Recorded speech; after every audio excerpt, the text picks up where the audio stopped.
Hai semuanya, selamat datang kembali bersama Movie Crop. Gimana kabarnya nih? Semoga kalian dan keluarga selalu sehat dan selalu bahagia ya. Di video kali ini, Mimin akan kembali menceritakan sebuah alur cerita dari sebuah film dengan judul The Calm Beyond.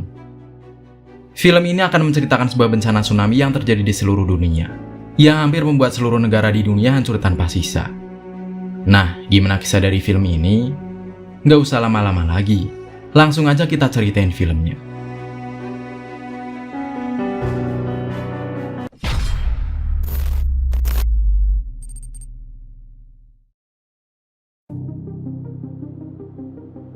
Di awal film, terlihat seorang wanita yang baru saja terbangun dari tidurnya. Wanita ini bernama Asa. Asa sudah bertahan hidup di atas gedung selama berbulan-bulan. Dia kini tinggal di sebuah gedung di negara Hong Kong. Asa tinggal di sana karena bencana tsunami yang menimpa seluruh dunia. Asa juga berharap kalau suatu saat nanti tim penyelamat akan datang menyelamatkannya. Tapi sepertinya semua itu akan sangat sulit terjadi.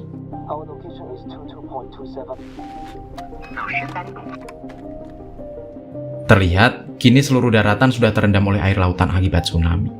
Sampai-sampai ketinggian air tersebut hampir sama dengan ketinggian gedung di perkotaan.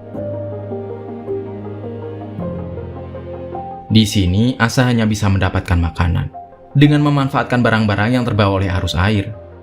Hal tersebutlah dia lakukan selama berbulan-bulan. Akan tetapi, saat ini dia hanya mendapatkan sebotol minuman penenang. Dan tidak jarang juga dia sangat frustasi dengan kehidupannya saat ini. Namun, dia tetap mensyukuri bahwa kehidupannya saat ini merupakan sebuah kesempatan yang telah Tuhan berikan kepadanya.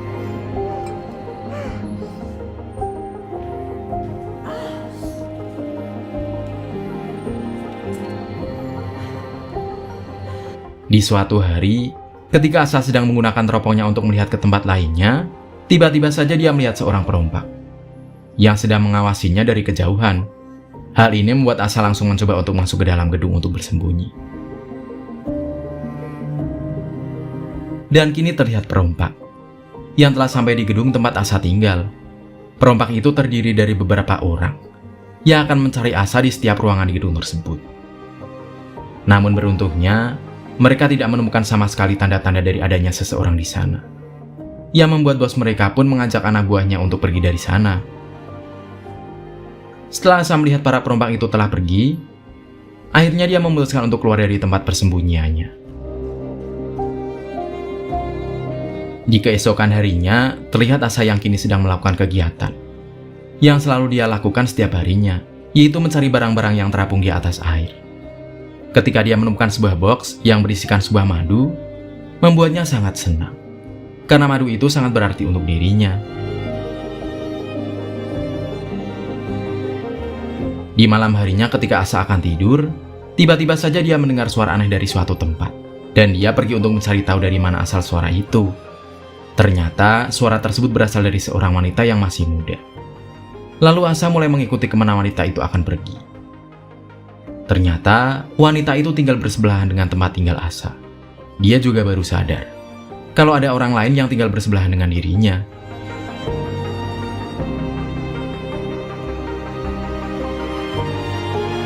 Keesokan paginya, terlihat Asa yang sedang menyajikan sarimi goreng kuah untuk menjadi santapan paginya. Setelah sarimi yang dia masak telah matang, Asa memberikan segelas sarimi kepada perempuan tadi.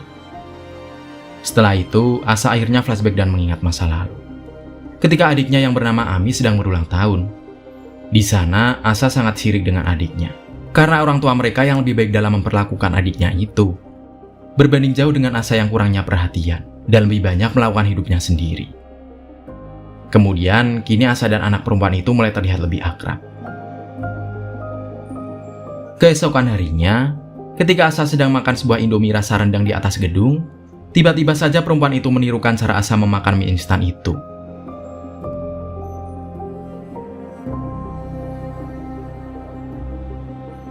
Lalu di malam harinya, Asa memutuskan untuk tidur berdampingan dengan anak perempuan itu. Dia juga memperkenalkan dirinya kepada anak perempuan itu, dan anak itu juga memperkenalkan dirinya bahwa dia bernama Yuen. Dan mereka akhirnya menjadi teman. Di keesokan harinya Asa merasa bahwa kalung yang selalu dipakainya kini telah tidak ada di lehernya. Hal itu juga membuat Asa berpikir bahwa Yuen yang telah mencurinya. Tetapi para perompak yang telah mengawasinya sebelumnya kini terlihat di lokasi tempat tersebut. Akan tetapi, para perompak itu masih saja tidak menemukan keberadaan dari Asa. Lalu ketika Asa akan memandikan Yuen, dia menanyakan apakah Yuen yang telah mengambil kalungnya. Namun anak kecil itu menjawab, kalau dia sama sekali tidak pernah mencuri barang milik Asa. Beberapa saat kemudian, Asa masuk ke dalam kamar Yuen untuk mencari kalung tersebut. Dan jika ada barang bukti di sana, Asa berharap kalau Yuen akan mengakui perbuatannya. Tetapi karena tidak ada respon sama sekali, membuat Asa kembali untuk berdiam diri di atas gedung. Dan suatu hari ketika Asa sedang tertidur, dia dibangunkan oleh Yuen karena telah bermimpi buruk. Dan ketika Asa terbangun, dia mengajak Yuen untuk masuk ke dalam sebuah ruangan. Ketika Asa sudah berada di ruangan itu, membuatnya mengingat masa lalunya. Di ingatan masa lalunya, Asa sedang melihat sebuah berita yang mengabarkan sebab tsunami yang sangat besar, dan dia dipanggil oleh ibunya untuk makan bersama. Ketika dia sedang makan bersama, Asa dan ibunya mengalami sebuah perdebatan yang membuat Asa memutuskan untuk pergi dari sana. Dan kini kita melihat Asa yang menghampiri Yuen yang sedang membuat sebuah perahu layar dengan menggunakan bahan-bahan bekas. Yuen berkata kalau dia membuat perahu ini untuk pergi dari sana. Yuen juga menunjukkan sebuah pistol flare yang ditemukannya. Hal itu membuat Asa jadi marah, sebab pistol tersebut bukanlah merupakan sebuah mainan. Lalu terlihat Asa yang membangunkan Yuen yang sedang tidur. Asa meminta bantuan kepada Yuen untuk membantunya memindahkan air hujan. Dia tidak mengira kalau semua penampung air akan terisi penuh air hujan. Kemudian setelah memindahkan seluruh air, Yuen menghampiri Asa yang sedang melihat foto dirinya dengan adiknya. Asa juga bercerita bahwa kini adiknya telah tiada. Kemudian Asa menemukan kalungnya di bawah tempat tidur. Ternyata selama ini kalung itu bukanlah hilang, akan tetapi dia sendiri yang telah lupa menyimpannya. Kini waktu pun terus berjalan. Asa dan Yuen terus menjalankan semuanya bersama setiap hari. Bahkan mereka terlihat seperti saudara yang saling menyayangi.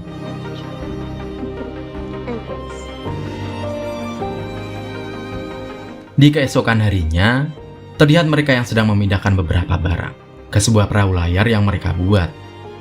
Namun, ketika Asa sedang memeriksa beberapa tempat, dirinya terlihat jelas oleh para perompak sebelumnya.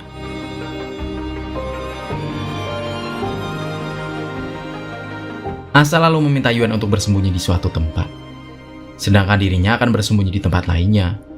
Dan sebelum Asa meninggalkan Yuen, dia menjelaskan bahwa semuanya akan baik-baik saja. Asa terlihat akan bersembunyi di suatu ruangan.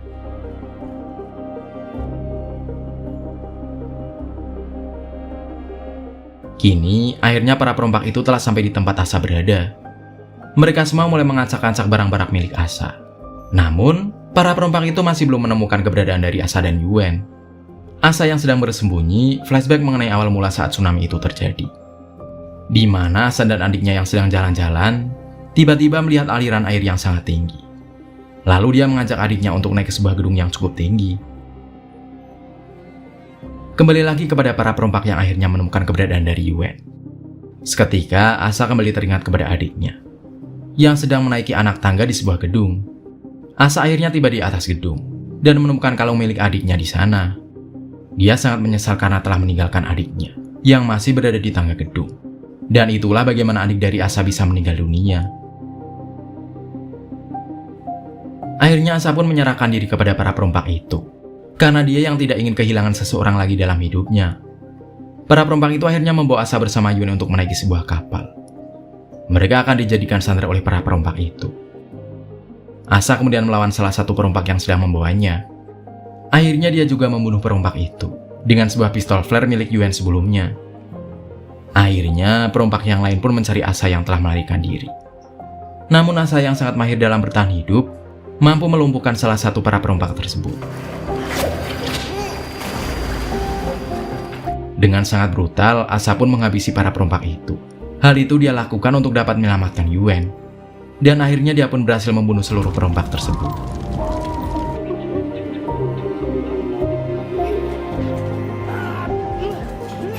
Kini Asa harus berhadapan dengan bos perompak itu. Namun ternyata Asa mampu mengalahkannya. Sampai-sampai bos perompak itu tewas. Dan kini Asa menghadapi seorang anak yang termasuk anggota dari perompak itu. Asa pun hanya perlu mengurung anak itu di pintu atap gedung tanpa harus menghabisinya. Dan kini tersisa seorang perompak yang sedang berjaga di atas kapal di mana Yuen ditahan. Yuen akhirnya mendorong perompak itu ke dalam air. Dan akhirnya perompak itu pun dimakan oleh salah satu hewan laut. Kini Asa dan Yuen kembali bersama seperti hari-hari sebelumnya. Asa juga mengajak Yuen untuk pergi dari tempat itu. Dia memiliki rencana untuk mencari tempat perlindungan di sebuah tempat. Dan beruntungnya di dalam kapal itu berisi banyak sekali makanan yang sangat cukup untuk beberapa bulan ke depan. Di akhir cerita, terlihat keadaan kota yang sudah tenggelam oleh air laut. Hingga kemudian, film pun berakhir.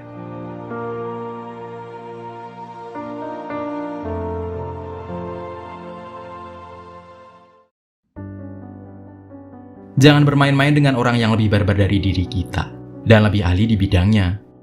Seperti perompak yang mengusik Asa, di mana Asa yang sudah teruji mampu bertahan hidup lebih baik.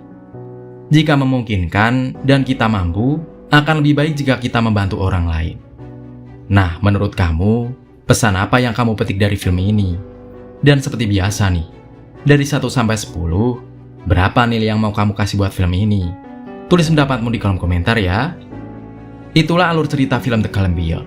Makasih yang udah nonton cerita ini sampai akhir, dan sampai ketemu di pembahasan film selanjutnya. Mimin pamit, dadah.